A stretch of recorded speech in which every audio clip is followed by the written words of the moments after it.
11. 낙수효과 트리클다운 이펙트. 고소득층의 소득 증대가 소비 및 투자를 확대해 이어져 궁극적으로 저소득층의 소득도 증가하게 되는 효과를 말한다. 물방울이 아래로 떨어지거나 흘러내리는 현상에 빗대어 적화 현상이라고도 한다. 고소득층의 소득 증대가 소비 및 투자를 확대로 이어져 궁극적으로 저소득층의 소득도 증가하게 되는 효과를 말한다. 물방울이 아래로 떨어져서 흘러내리는 현상에 빗대어 적화 현상이라고도 한다. 고소득층의 소득 증대가 저소득층에 이어지는 겁니다. 분수 효과 관련 용어 분수 효과. 낙수 효과라는 용어는 윌 로저스라는 유머 작가가 미국의 31대 대통령 허버트 후보 대통령의 대공황 극복을 위한 경제 정책을 비꼬면서 세간에서 처음 등장했다. 윌 로저스는 이렇게 말했다. 상류층 손에 넘어간 모든 돈이 부디 빈민에게 낙수되기를 고대한다. 그로부터 수십 년이 흐른 후 윌 로저스가 풍자한 낙수 효과가 미국 경제 정책의 신조로 자리매김했다. 미국의 40대 대통령인 로널드 레이건에 의해서다. 1980년대 레이건 대통령 행정부는 두 차례의 오일 쇼크로 스태그플레이션을 겪고 있던 미국 경제의 회생을 위하여 레이건 오믹스라는 경제 정책을 처방했다. 이 처방은 부유층의 중대한 소비득이 저소득층에도 흘러내려간다는 것을 믿음에 근거한 것이다. 그 믿음은 부유층에 대한 세금을 줄이자는 논리로 이어졌다. 결국 레이건 행정부는 경제 활성화를 표방하여 부유층 및 기업에 대한 소득세, 법인세를 대폭 인하했다. 부유층의 소득이 저소득층에게 흘러내려가게 하겠습니다. 그러면 세금을 줄여주십시오.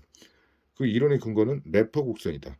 세율이 오르면 일반적으로 세수가 늘어나지만 적정 세율이 넘어서면 오히려 세수가 적어진다는 것이 그 요지이다.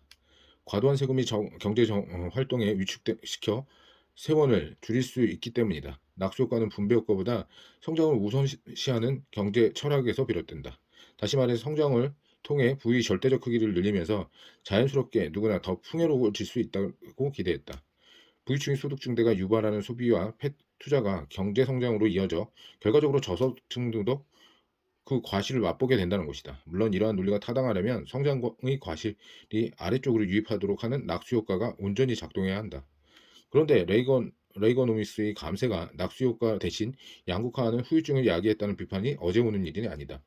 2015년 IMF 보고서는 상위 20% 계층의 소득 비중이 증가할수록 GDP는 오히려 감소했다는 역사적 사실을 통해 과거 수십 년간 성장 중심의 경제 정책을 뒷받침해온 낙수 효과의 허상을 통렬히 반성했다. 경제 전문지인 이코노미스트는 1912년 기준 미국 상위 0.1%의 가구가 하위 90%의 가구와 맞먹는 부를 축적하고 있다는 매우 놀라운 사실을 보여주었다.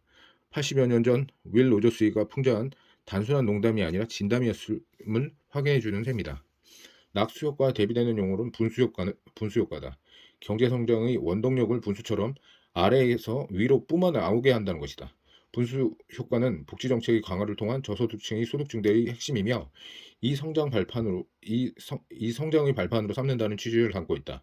복지 재원을 부유층에 대한 세금으로 확보한다는 점에서 성장보단 분배를 우선시하는 경제 철학에 뿌리를 둔다. 고소득층.